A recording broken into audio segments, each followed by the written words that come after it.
India's largest food retail intelligence event for market insights, product innovation, technology trends, and smart business networking. India Food Forum is, in fact, India's most value-added platform to connect with every component of the food retail intelligence. It brings together the business of food, FMCGs, grocery, hospitality for a meaningful one-on-one for common interest. The theme for India Food Forum 2017 is to catalyze and build the appetite for food consumption in the digital, connected, and consumer-driven consumer landscape to feed the online consumers of tomorrow. So welcome once again to India Food Forum 2017, driven by Sri Sri Products. We begin with our first of our knowledge series. It will focus on shopper-driven category management. The food and grocery industry has seen dramatic developments in the past 2 or 3 years. So it's only natural that the category management process must undergo an update to make it relevant for these fast-paced times. This workshop will focus on the new age category management and how it inspires shoppers to shop, increase the urge for impulse buying, and how strategic category management is key to reducing costs, increasing sales, and improving profit margins, all while keeping the consumer happy. So let us invite Mr. Ankur Shiv Bhandari, Managing Director, Absicon Group, London, who will take us through all this and more. Thank you so much. Thanks a lot. Over to you, sir. Good morning, everyone.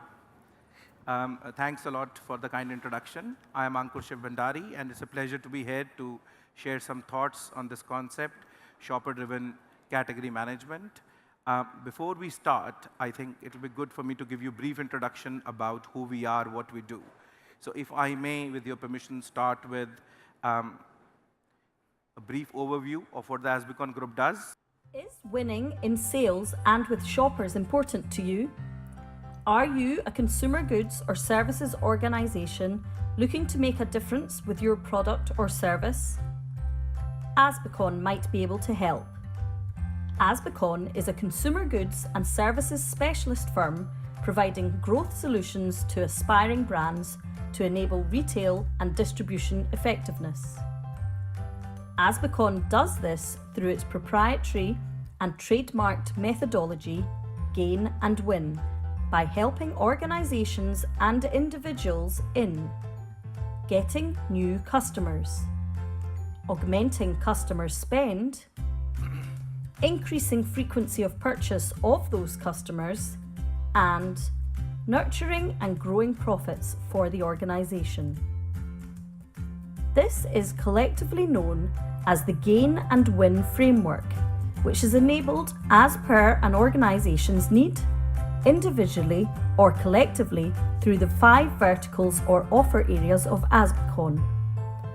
First is capability development, delivered through Asbiverse Learning. Second is design services, which provides shopper-focused design, fulfilling point-of-purchase design needs. Thirdly, assisted advisory supports an organisation from ideation to implementation across the Gain and Win framework. Fourth is research, providing both market and business insight through both qualitative and quantitative methods. And finally, data services, providing actionable insight for consumer goods and services organisations. To find out more, please visit asbiverse.com. So this is just a brief introduction about who Asbiverse is and what we do. We work in the consumer goods and services sector. We are headquartered out of the UK. I am myself based just outside London. We have a couple of offices in India, one in Gurgaon, one near Chandigarh, where we work with the Indian clients as well and also support the client needs across the world. Now, coming to the topic for today, which is shopper-driven category management. Has anyone heard of this term before, shopper-driven category management? Anyone? Okay. So when we look at this term, shopper-driven category management, what are, maybe 2 or 3 key words that shout out at you? Do you see any words forming here? Okay.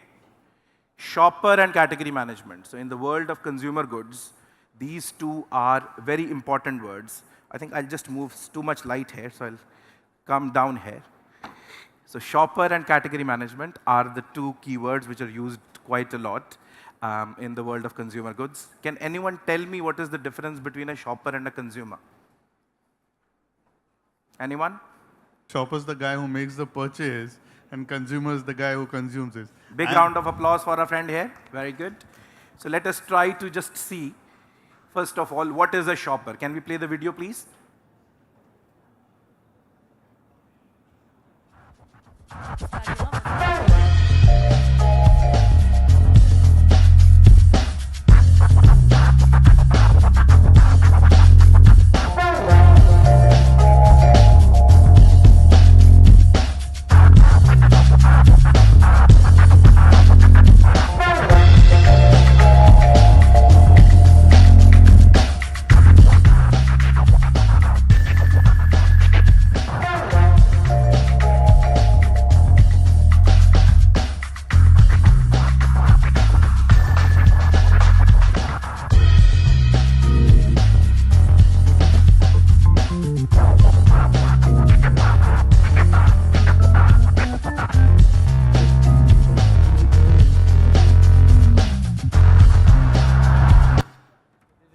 Okay, so here we just saw a little bit about what the shopper is. There are 2 or 3 key themes that were coming out of that video. One was that shopper is the guy who makes the actual purchase. So mother buying nappies for the child is the consumer, mother is the shopper. A wife buying male grooming products for her husband is the consumer, wife is the shopper, likewise. So that is there. You might have seen thing around path to purchase, how the shopper moves from awareness to purchase. That is another concept. And retail as a huge media channel. You saw that percentage, 76% decisions made in store. So there are some of these concepts which we will talk about a little bit more, but some of the key nuggets that came out of that. So that is shopper. Now we'll talk about category management. So what I want to do during the course of this presentation in about 45 minutes to an hour is talk about the concept of shopper-driven category management, give you a few examples, and then summarize this overall. We've looked at the shopper. Let us now look at the concept of category management. Can anyone tell me what is category management? Any thoughts? What do you mean by category management? Okay. So category management is a concept that has been in the fray for a few decades now. The basic assumption behind this concept is that at the point of purchase, whether it is a retail store or whether it's online or offline shopping environment, a category is treated as an individual business unit. So if you are going to Big Bazaar to shop, or you're going to More to shop, or if you're outside India, you're going to a Tesco or a Walmart. So within that shopping environment, there is a category that is defined. So for example, biscuits could be defined as a category, or snacks could be defined as a category. So the management of that category as an individual business unit from both the manufacturer as well as the retailer side is what is called category management. So that is the basic concept of category management. There is a process that has been followed for many years, many decades now, which is used to structure how category management takes place. There are various definitions of that, but a very simple and common structure that is used is this one, where first of all the category is defined. So I talked about biscuits. There was a legal case in the UK a few years ago where a particular type of snack sticks, whether they were biscuits or whether they were snacks, etc. So there is a huge thing that goes into the definition of what is a category or what constitutes a category.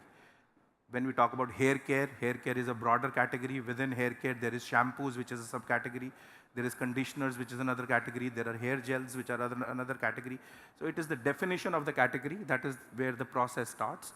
And then it is about structuring that, assessing the role of that category at that point of purchase, devising strategies, implementing strategies, reviewing those, and then sort of making changes and implementing them further. So from a category management point of view, if you look at this process, do you see the word shopper or consumer anywhere here? Do you? Okay. So the concept that historically has been used has largely been intrinsically driven. It is more internally focused not necessarily shopper-focused. And that is where what we are trying to do here with the concept of shopper-driven category management, which actually has been in play for some time now, is where this age-old concept of category management is being combined with the needs of the shoppers to drive a concept which is shopper-driven category management. Okay, let us dive a little bit further into our shopper. So let us look at the Indian shopper. We are in India just now, so let's try to look at the Indian shopper. Is this representative of an Indian shopper? No? Okay. Could she be representative of an Indian shopper? Yeah, potentially yes. Okay, good. So just to carry the discussion forward, let us call this lady Ambika here, the Indian shopper, Ambika. Ambika goes out to shop and she has various shopping missions. Now what is a shopping mission? Whenever a shopper goes out to shop, there is a shopping mission behind that. There is a reason why they are going out to shop. You know, it could be that they are going there for their daily top-up to get their doodh danda bread, or it could be that they're out there to do their weekly shopping or monthly shopping or festival shopping. There could be many more shopping missions. I have just put a few examples here to bring the concept to life, but there could be many more shopping missions. Agree? Agree? Yeah? So Ambika has various shopping missions, various reasons why she's going out to shop. And when she goes out to shop, based on the shopping missions that she has different interactions with various categories. So when she's going out to shop, let us say she's going out to shop for rice. You know, rice most probably will not be part of her daily top-up. You know, it will maybe a weekly or a monthly purchase. So the way she interacts with that category is different to the way she might interact with the hand wash category, or the way she might interact with the tomato sauce category, or a juices category, or a bakery category. So her shopping missions define the way she interacts with various categories. And that is where it is very important to understand that for individual categories, what are the shopping missions that can be activated. You know, we've talked about rice, we've talked about snacks, we've talked about biscuits, hand wash. Various categories relate to different types of shopping missions. It is how do we understand which are those shopping missions which can be activated by those individual categories, where the whole crux of this concept lies. Okay. From a manufacturer's point of view, or from a retailer point of view, it would be helpful to understand what is Ambika's path to purchase. Continuing with rice as an example, if we talk about traditional rice, have you seen this path to purchase concept before, from aware to prefer? Has anyone seen path to purchase? Do you understand what path to purchase is? Okay. In the world of trade marketing, shopper marketing, path to purchase is a concept where the journey of a shopper is mapped in a store environment, or maybe before the store environment as well. So it is the journey that a shopper takes before they actually buy a product. So first of all, they have to become aware of a product or service. Then they have to understand that you know, what is behind this product or service. They need to believe that, yes, why is this particular product or service different than what I'm buying before or versus the competition in the market. And then, you know, the whole journey from wanting that and then finding that at the point of purchase to actually buying it, using it, and preferring it happens. So path to purchase in itself is a huge subject. So, but I just wanted to touch on that just now in context of this shopper-driven category management. So coming back to shopper-driven category management, we've looked at Ambika the shopper. We've seen potentially she has a few shopping missions. She has different interactions with various categories. And then if we understand, you know, the path to purchase for each individual category, that will help us define propositions that fit the need for Ambika. So coming back to my example of rice, traditional rice, she might be aware of rice because she was born into a family that always had rice as one of the meals in the day. You know, she understood that, she believed that, and she continued with that. Then came the concept of packaged rice. You know, earlier she was used to buying only loose rice. So how will she know that packaged rice is available? You know, the India Gates of this world or Kohinoors of this world or Dawats of this world are available. So there has to be an effort, which is the awareness, the understand, the believability, and all of that throughout the journey that needs to be activated so that her needs can be met. And this is the whole piece where the matching needs to happen. And from a point of purchase perspective, this middle part is where the actual decision of purchase happens. The top part could be above the line, could be below the line. It could be advertisements, it could be, you know, she's seen something on social media, etc. But the point of purchase, the middle part, the find, believe, buy, is where the actual action needs to happen. Okay? Any questions at this stage? If there are any questions, please feel free to, you know, ask during the course of the presentation. You don't necessarily need to wait for the end of it. Okay, so we've talked about this journey. Now I have a small exercise for all of you. What I want to do is get your thoughts on if you were to match the shopping missions that Ambika has to the outlet and the categories you see on the right-hand side. Which one do you think is being met? Which shopping mission is being met? Apologies for the quality of the picture. I think with the light, maybe it's not very clear, but anyone? What do you think, sir? Which shopping mission might be being met? Daily top-up, do you think? Yeah. Why do you think so? Looks like a store which has bread and a bit of dairy. Okay, good, okay. So you feel it's a store which looks like has a bit of bread and dairy, so the shopping mission of the daily top-up could be being met here, yeah. Okay? Your good name, please? Shrikant. Shrikant, thank you, Shrikant. Okay, let's look at the second option. Ladies selling fresh chicken. Which shopping mission do you think is being met? Sorry? Weekly. Okay. You think people buy chicken for the week, for the full week? Maybe particular day of the week, maybe Wednesday, Saturday, Sunday. Okay. But that meets the need for the whole week. Not, but people buy for particular day. Okay. So Yeah. could be daily top-up, could be Yeah, weekly. could be weekly top-up. Okay, very good. So your good name, please? Gyaneshwar. Thank you, Gyaneshwar. Okay. So the kitchen shopping festival. Someone from here, this side. Which shopping need do you think is being met?